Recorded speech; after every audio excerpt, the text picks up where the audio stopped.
everyone, my name is Alicia Jackson, licensed professional counselor, and welcome to my channel. Today we are reviewing Married at First Sight season 17, episode Decision Day, round 1. Here at this channel we do a different type of therapeutic review. We get a little curious.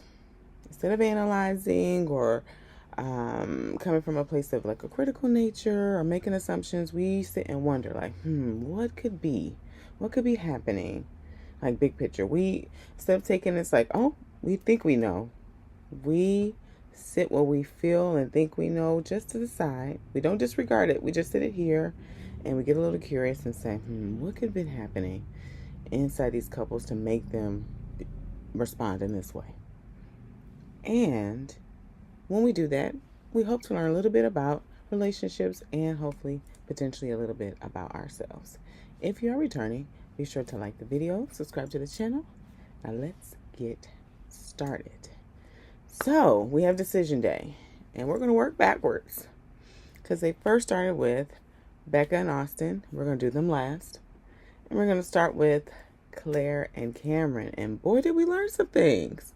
We learned some things, which some of the things really kind of reflected some of the reviews, well, a lot of the reviews that we did or that I did with this couple early in the season. But Cameron and Claire talked a lot about how approaching Decision Day as they're doing their like individual cams, how there was just a lot of miscommunications, a lot of misfires, like they weren't hearing each other. Cameron even named like, he said it would be like what he said versus what Claire walked away with. And we saw a lot of this too throughout how Claire showed up when she was trying to advocate for the other wives. It's like the message that she got wasn't necessarily what was said. Something's happening. And that's why it's so important to do reflective listening, which I know I've mentioned in reviews before, but it seems like this skill would be really, really helpful for Claire and Cameron if they decided to move forward. The experts are in a place where they're like, man, we just want to see. They have a part of them that's like, we want to see if they just have they exhausted all options. Did they give it call it quits too early? And this is where, us as therapists sometimes are working at, I'll say, as a disadvantage because we don't know everything. We don't know everything. When I say we don't know everything, meaning we only know we're relying on what the couple reports to us is what's happening. Now we can see from our eyes and see and take in. And so us watching, especially me as a viewer, I'm seeing some of what is not being spoken for and what came out later in the episode. And so Cameron talks about how he initially thought Claire was attractive. And then also talked about how they did talk about, what did you ask the experts for? And he said that he has a part of him that says that was probably too soon of a conversation to have, and how it kind of ruptured things early on before they were able to like settle in, and it made especially Claire's, like her defense mechanisms up. And that's what I'm imagining and sensing is what's causing like the misread of hearing what Cameron's saying versus what she's hearing him say.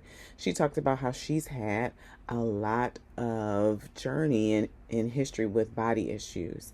And so sometimes when that's happening, we have our own script about what we feel and think about our body or our appearance or our personality, what have you. When someone says something, it's like, that part becomes like very focused on that and says like, they're not attracted to me. And that may not be what they're actually saying.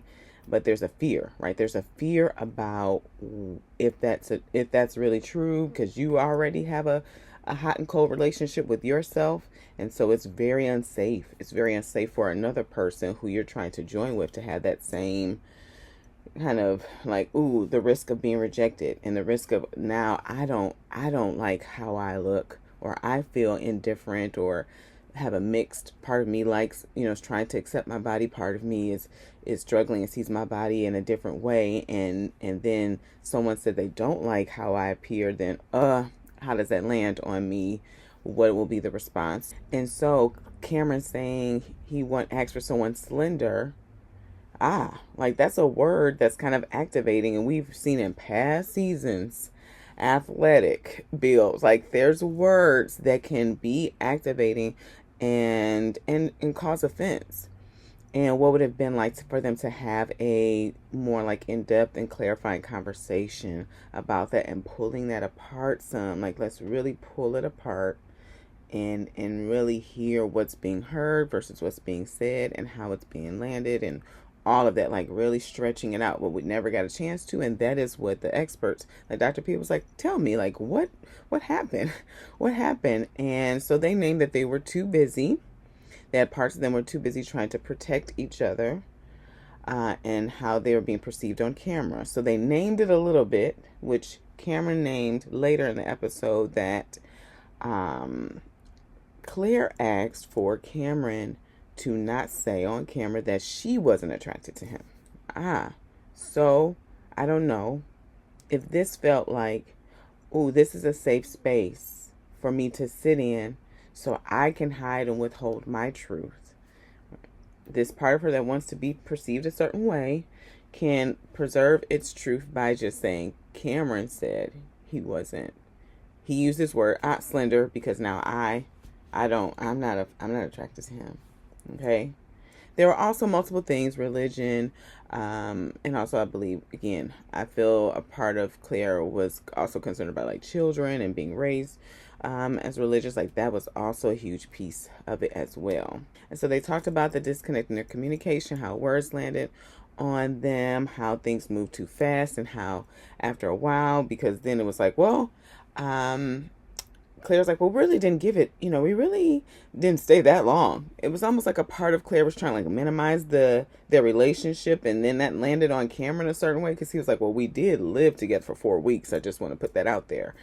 And then Claire says, well, yeah, right. Well, yeah, we did, and my wall started to come down, and then Cameron said yes, and then that's when it was becoming too much for me, like too much of a risk for me because of everything that he is in the know of that we aren't yet in the know of.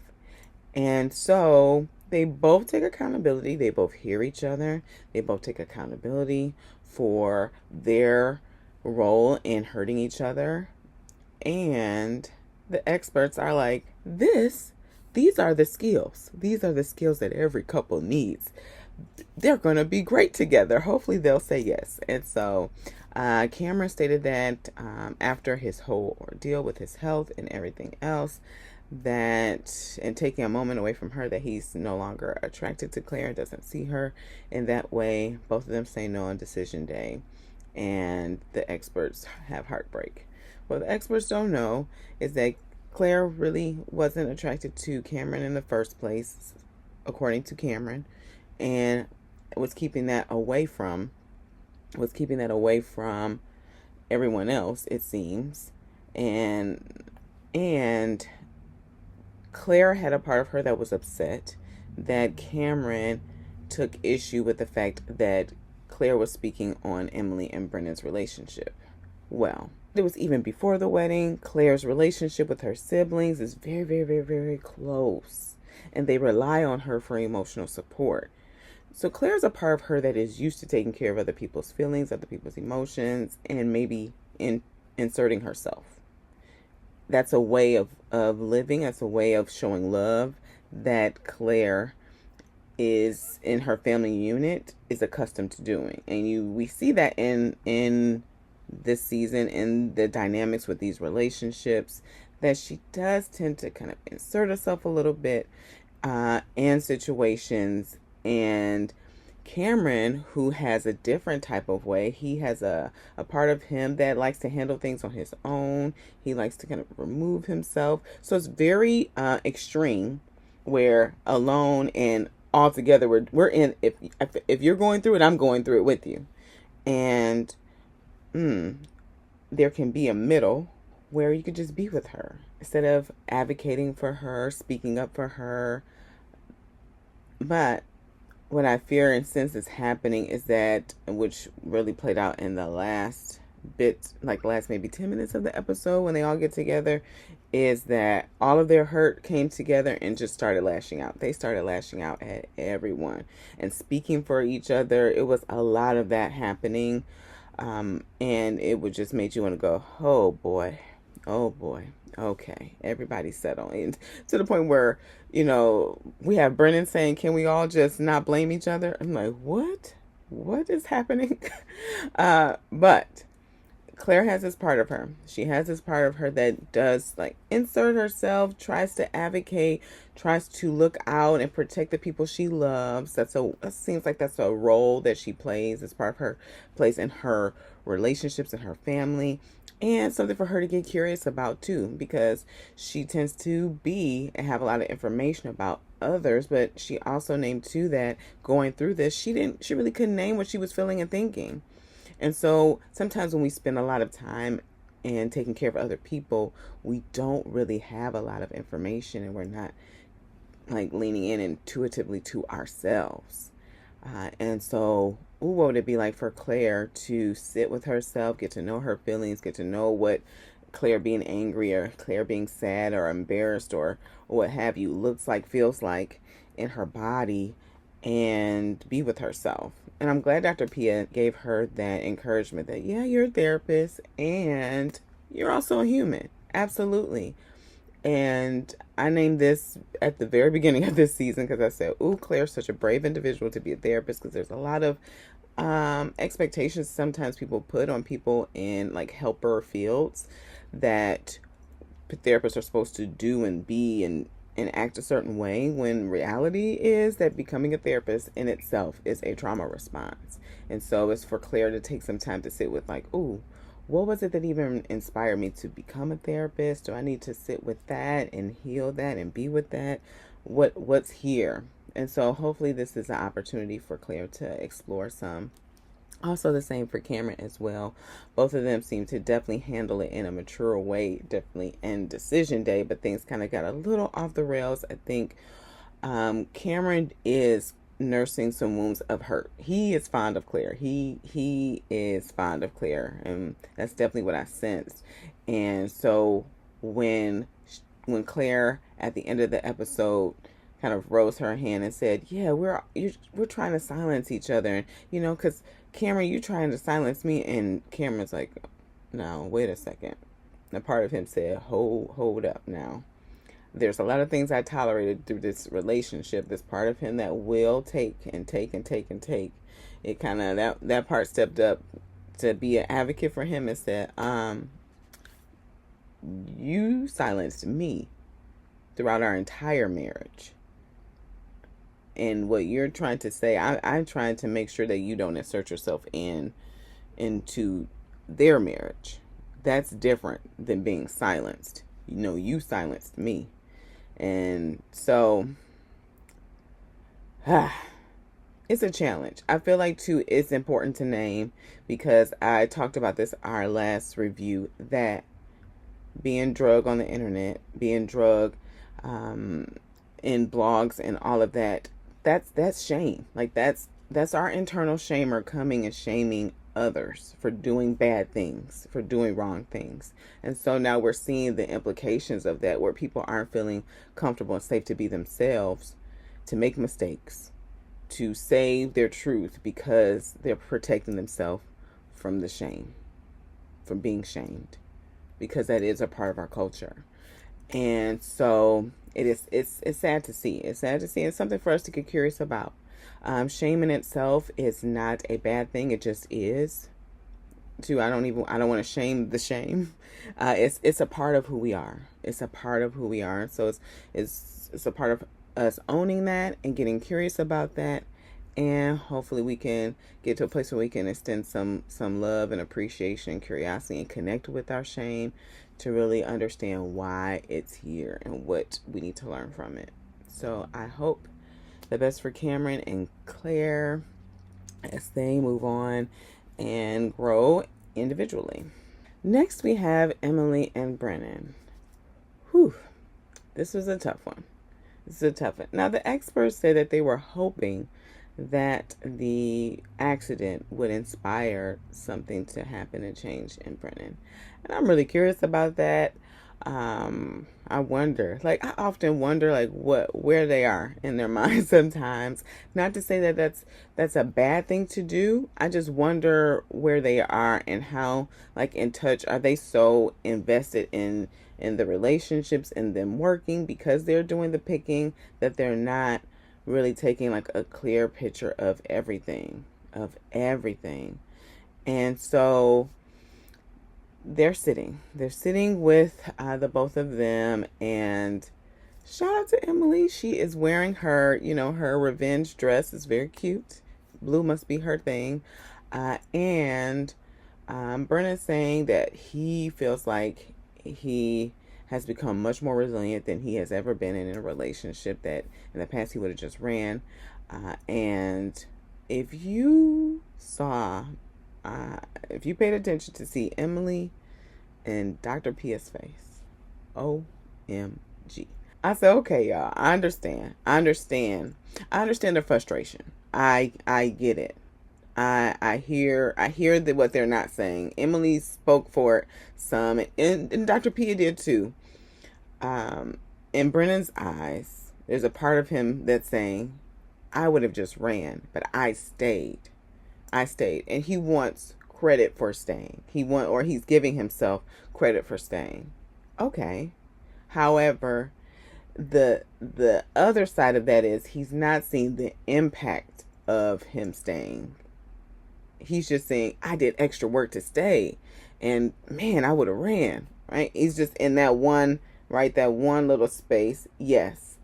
And let's expand it some. Let's really pull it back. Yes. You in past relationships, you would have left. However, a part of you did run, which is what Emily named. Like, no, you did run. You may have, she said, you checked the boxes, right? You were present. You were, if your marriage was a classroom, you would have gotten, right, attendance. You maybe would have missed like maybe 1 or 2 days because they did step away for a moment and come back. And at the same time, class participation, studying to do studying for the test, doing the homework. Like, what about those grades? And that is where you see this response from Dr. Pia and Emily of like, yeah, but no. And I hear them. And so Dr. Pia, she says to him, she's like, okay, Brennan, you said you did everything, and I have to push back a little bit on that because I gave you many assignments that you didn't do. And so then Brennan does this thing where he's like, okay, yeah, I didn't do that. So if you want to say this assignment is the reason why we're not together, then fine. And I was like, whoa, wait a second.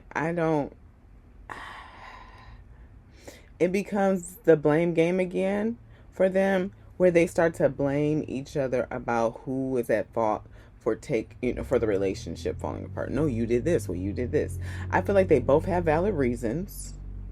Okay, they both have valid reasons that needed to be spoken for, that still really haven't been fully spoken for. Like, Brennan really hasn't fully said the reasons why he is not, or became not interested in Emily during the honeymoon. I feel like I saw it by his body language, and I named it, right? The drinking, her partying, her past relationship history, her money spending, her sarcasm. Like, these are things that rubbed Brennan the wrong way. He did say physical attraction, and at the same time, I don't know if I buy that, but that's maybe like those things, these behaviors that I named, these things made her unattractive, because sometimes that can happen. Someone does a behavior and you're like, oh no, yeah. And so for Emily, she's like, we're having two different experiences. And so Pastor Cal saying, okay, listen, I want to respectfully call BS. And I said, what? Pastor Cal? What? Really? I was kind of taking it back. And at the same time, I said, okay, tell me. I was like leaning in. Tell me what you're seeing. Tell me what you're noticing.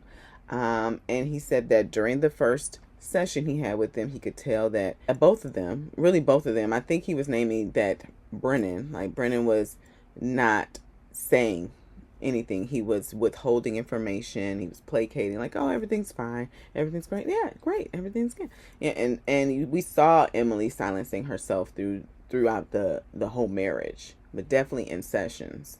And it wasn't until she had an ally and Dr. Pia that she started to name things in a way that would really, ruffle Brennan's feathers and feel like a betrayal to him, because he wants to look a certain way and wants to protect him. He's saying protect her, but protect him from backlash or what have you.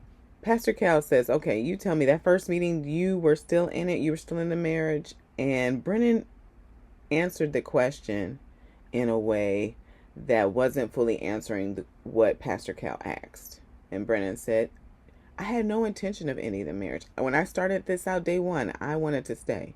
Yes, when you logged into the computer or whatever, you stood in the line to sign up for MAPS, yes, you had the intention to stay in the marriage. And at the same time, the first session after the honeymoon, Brennan was out. And it was very, very apparent. Even though we have words that we use, and we say, oh, I'm in it. I'm here. Yeah, everything's great. Our body language, our parts will say, no, that's not the case. We're not okay. And that's very, very evident throughout their marriage. And so Dr. Pia gives Brennan a chance to redeem himself, and he apologizes for trying to protect Emily. That's what he's basically doing. And at the same time, Pastor Cal saying, I don't understand. You're saying that you're protecting her, and at the same time Emily felt unprotected. And I'm wondering, like, yeah, are you seeing that? And I want to know more. Like, I want to know more about this protection, like protecting her from his words and the harsh nature of his words. His behavior was pretty harsh, and I don't know if Brennan's fully aware of that. Like, his behavior was harsh, and withholding information and not holding, like, that can be pretty painful if someone's just like still vying and trying to make the old you come back when you've already made a deal in your mind that the marriage is over. So he apologizes for trying to protect her. Emily gave him more clarification about her experience of Brennan, and you could tell there's a part of him that it's just like, you can tell that it's not landing. Like, that him trying to protect her and her actual experience of him, like, he's just like, I don't understand how me trying to protect you got these results. Like, he's even miffed by it. And it's unfortunate. I'm really grateful that on how Pastor Cal kind of ended things and pouring into Emily, saying that she's building her voice, she's getting her voice, and that for Brennan to get really curious and learn more about him and this protection and what that's about. With him curating a lot of his image and his story, it's not a lot of information we can really like pull from to get and really understand and know where this protection's coming from. And so I'm hoping that Brennan will do that. I really am. Oftentimes what we're trying to do with our intention, the impact of it, though, is completely different. It just is. The impact hits much different. And so we have to make space to acknowledge the impact. And I'm hoping, and it seems like he's like trying, he fought himself a little bit, like even in the apology, he's like, he's like, well, I was trying to protect you, and then this is the result. And yeah, right. So they both say no on decision day, which is what they needed to say no on decision day.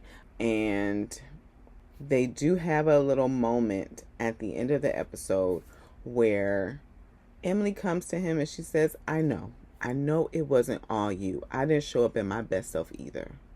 And I feel like that takes a lot to do. It does. That takes a lot to do, especially when someone has wronged you, has caused a great deal of pain.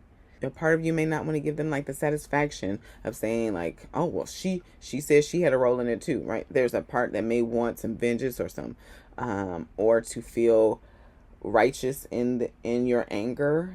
And there could be space. There could be space for Brennan to have done some things wrong and Emily to have done some things wrong. Both of them, when they are in anger, which is a very human and natural response. We are in our anger when our anger is speaking through us.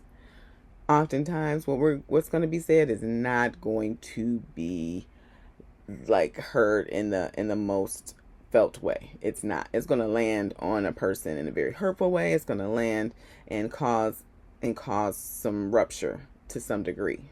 And so it was nice for them to have that moment. Brennan said, so we're going to squash it. And I'm like, oh, Brennan.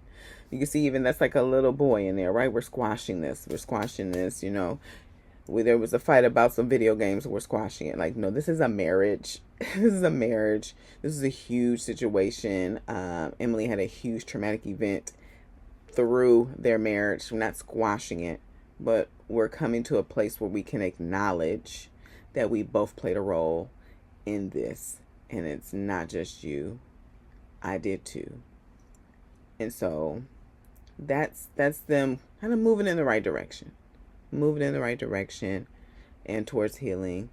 Emily said she's really excited about being single again and really working on herself. And I'm hoping that this situation, because this is her first big relationship, I'm hoping that this situation won't deter her from relationships.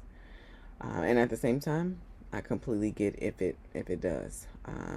As you know, our nervous system is like, whenever there's potential danger, it's going to let us know. It's going to let us know. And they're like, we were doing fine when we were single. And we get in this relationship and all these bad things happen. And this guy didn't like us the whole time, thought we was negative and didn't tell us to the very end. You know, so like all of this, that's here. That was her experience. And so hoping that she can definitely get some peace and clarity and compassion for herself through her healing journey. And the same for Brennan, hoping he gets some clarity, some big clarity and compassion. Whew. He needs it. He needs it ever so to really like take it in for himself, because there's so much shame in there. There's so much. So wishing both of them the best. Next we have Becca and Austin. This was interesting. So they're preparing to come for decision day to say yay or nay. Becca saying she's just in a place where she just doesn't believe. She can't trust. Austin stated that he really is fond of Becca, cares a lot about her, and feel like she was beautiful, attractive, and some of the issues, right? Some of the issues that they were going through, Becca didn't have patience with him on, which is like him working through his religious issues and the intimacy issues. And at the same time, it didn't seem like there was a lot happening. We didn't see it, so we don't know. Austin is trying to protect himself, so we don't know what work he did or did not do. From lookers on, in the observation, it doesn't seem like he was having some conversations with friends, talking it out, trying to, with the religion space, that was happening some. And the physical intimacy thing, that just didn't seem to move or budge. I'll tell you this. And this is something I think on one episode, I was like, oh, I should have said this. Or part of me definitely felt this way. And sometimes when we don't sit with ourselves and really kind of sit in what we're feeling like, could this be? Because Dr. Pepper asked him one time, she's like, could it be? I think it was their last meeting with them before decision day, was like the week before. Like, could there be something in you that is hesitant to get intimate with Becca? He was like, no. And he was just like super fast. And I wonder, like in that moment, if Dr. Pepper were to say, yeah, I saw that we didn't get a chance to even sit with the question. Can we sit with the question? Can we sit with the question and see if there is something internally that is preventing this from moving forward in a way? Because this really seems to be like a stalemate here. Okay. And so Becca's saying she's at a space where she's not herself. She is dysregulated. She's in fight or flight mode. And Austin saying it. She doesn't trust anything that I do on and off camera. Period. She doesn't trust it. And this is where I had to kind of sit with myself for a moment, because what I sense happening for the experts is that there's some things happening maybe internally for them, right? Maybe they see Austin and Becca, they see how wonderful and happy and joyful and connected they have been, and then all of a sudden they're like, oh, this is anxiety. Let's just dismiss this anxiety and go, right? And or she's just, there's like this, let's not believe anxiety. There is that thought out there. There is that thought, even in the mental health field, of mental health professionals tell you your anxiety is lying to you. I will say this: it's less accurate that your anxiety is lying to you, more accurate that if you're experiencing some anxiety, there's a valid reason why, and the reason to just sit and listen and see what's there and get curious about it. Just to sit and explore and really sit with it. Could be some things you experienced from the past and it feels familiar. It could be that you're really unsafe. You know, your anxiety is an alert system. It's an alert system. And so there's a part of me when Dr. Pia was like, can I tell your anxiety to shut up? I was like, oh no. You're telling her not to listen to herself.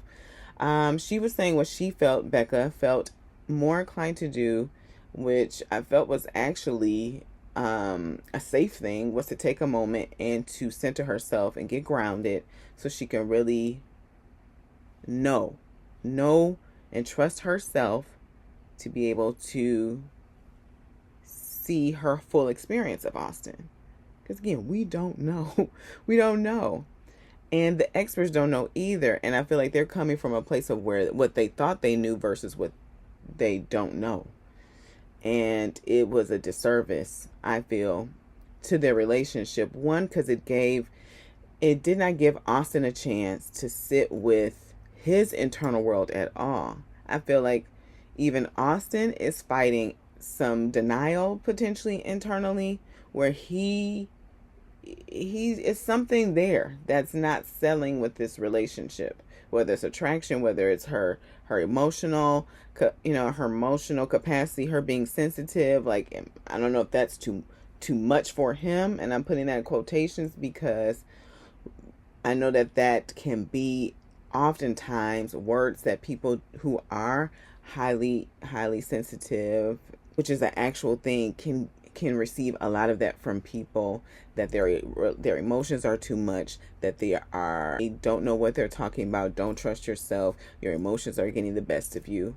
I'll say this: I feel like sometimes what's happening is that there's some healing work that needs to be done, and two, still keeping an open ear, not listening to yourself. I don't know how that could ever benefit Becca. Because there's even a point where Dr. Pia asked her, like, what could you lose? What could you lose by trusting what we see here? Like, you guys are sitting here. You're sitting on the couch. He has his arm around you. He's caressing your back. And I feel like what Becca named was so valid of her experience. She said, I don't believe that Austin is intentionally cutting himself off from me when we're off camera. I feel like when he's on camera, though, that he has to be more mindful about how he's being seen, because he's being watched. And so then, is there a part of him that goes, phew, I'm off camera, I can really be myself now? Who knows? Who knows? Has he gotten curious about that? And so When Dr. Pia asked her, so what could you lose? What could you lose by just trusting what's happening right now? I'm like, herself? She could lose herself, her experience, her trust of herself. She could lose a lot if she's not taking a moment. And so I think sometimes how we talk about emotions, that they make you weak, that they're irrational. And it's not to say that everything, every emotion you have, every thought that you have, do what it says. That is not what I'm saying. That's not what I'm saying at all. What I'm saying is to just pause and say, okay, my alert's happening. Something's not right. Let me check in and see what's happening. And for you then to make a decision like, okay, you're right. Yeah, this doesn't feel good. Okay, he's one way, okay, so maybe I just need to keep seeing and keep checking things out, be more cautious, have more conversations about this to really get an understanding and clarity, which is what she said. She didn't say I'm ending the marriage. She said I just need to take a moment to ground myself and really get a sense of what is reality and what is not. And so Becca, she's leading in. Part of her, I'm really sensing, is trusting Dr. Pia, trusting Pastor Cal, and trying to lean into her relationship with Austin. She's like, okay, I want to trust this. I really want this. Like, there's a part of her that's really fond of him, cares about him, probably loves him, in fact, and wants this to work. And there's also a part of her that's like saying, danger, alert, alert. He doesn't really like you like that. And that uncertainty and what that's about.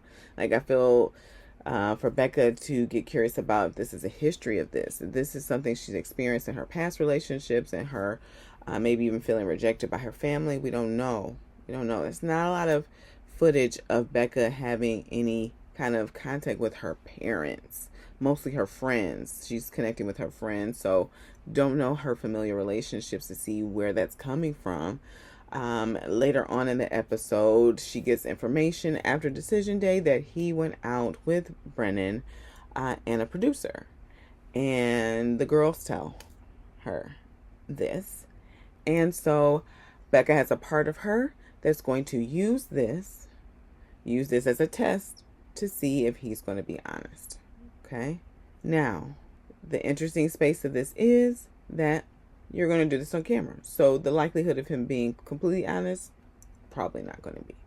Just probably not. Because he's got that part of him that's not going to tell the truth and not want to be seen in a negative light on camera. So that's a part of this. Okay? And so she is saying, hey, where did you go? Who did you go with? Was it planned? And he's like, are you upset with me? She's sitting with it. All the wives are kind of jumping in to have her support because they've all had an experience kind of similar wounding around this control aspect. I can't say what I want to say. I can't express my feelings. I have to be silent to protect you from looking bad on TV. Like there's this same kind of dynamic happening in multiple relationships, and it explodes at the cookout or at the gathering, and poor Chloe and Michael. After they kind of have this kind of brouhaha moment, this explosion moment where all the couples start to kind of nitpick at each other, and it takes Brennan to be the person to try to calm things, the irony of that. And Becca says, you know what? Austin's probably a really great person for someone else, just not for me. And so Austin said that he's blindsided by all of this. He's completely blindsided. And I could also see how Becca could be blindsided by getting this information too. That's what happens when you withhold information. That's what happens when there's secrecy and there's no communication. Blindsided. You get blindsided. And it's sad to see. It's really sad to see. I feel like a really great place for Austin to have some curiosity and spend some time with is like learning and getting to know himself. He named this thing, saying that he felt like Becca thought that he was doing the assignments from Dr. Pia because he wanted to look good on TV. And he said, I don't do things that I don't want to do. And that reminded me of their fight at the wolf, I think it was with the wolf sanctuary, where she was putting the bags, and he was like, she's like, just put everything in this bag. And he's like, you're bossing me around. I don't like people telling me what to do. And I said, this is something here. There's something here around this telling me what to do. Telling me what to do. There's something here. And don't know. I have no idea what that is, but I feel like that's definitely a place for us to get curious about, where he's been in situations where he's had to do things that he didn't want to do. And maybe there's a part of him that protects him in that moment. And kind of just like, hey, I'm fine. I want to do this to please other people, when really it's something he doesn't want to do. And there's like a rebellious side that's like, I don't do anything that I don't want to do. But then there's also one that pleases people by doing the right thing, or doing the right thing, even though it's not something he wants to do. So something to get curious about for him. Definitely Becca, for her, is definitely trusting herself and kind of leaning back into that. She named, which I thought was so valuable, because I definitely had a part that was like, yes, that is true. Her therapist said that the reason why her anxiety system, her alert is going off, is because she's in a situation that's unsafe. I was like, yeah, yeah. We don't ignore anxiety. We don't just completely ignore it. Do we do exactly what it says? Maybe not, but we don't, it's not a cut and dry. It's not a cut and dry thing like, oh, that's just your anxiety. Just tell your anxiety to shut up. No. I would not recommend that. I would recommend building a relationship, a loving relationship with the parts of you that carry anxiety, to really learn and understand why they're there. That's what I would recommend. And that's what I would recommend that for Becca as well. And especially around attachment too. There's something there around attachment, and I'm hoping that she can get curious about that. But it sounds like she's already on that journey. She's already taking steps towards that, and she's listening to herself, because she said, hey, how much evidence do I need? And I felt like, wouldn't it have been interesting for them at the end of the decision day for them to like celebrate or try to work towards something? Instead, you're going out with a friend. Like, there's this apartment. It's like, when I don't know. I don't know if Austin's ready for marriage yet either. Like, maybe there's some more exploring that he needs to do. But you tell me your thoughts. You tell me your thoughts about how you feel about this season. Boy, oh boy, so much is here. So much has happened. I agree with the expert. So much has happened this episode, or this season, that it's like more than any other episode. We've had health scares. We've had huge car accident. Huge traumatic event. We've had multiple divorces. Someone not showing up at the wedding day, like leaving somebody high and dry. Another wedding in the middle of it. We've had so many.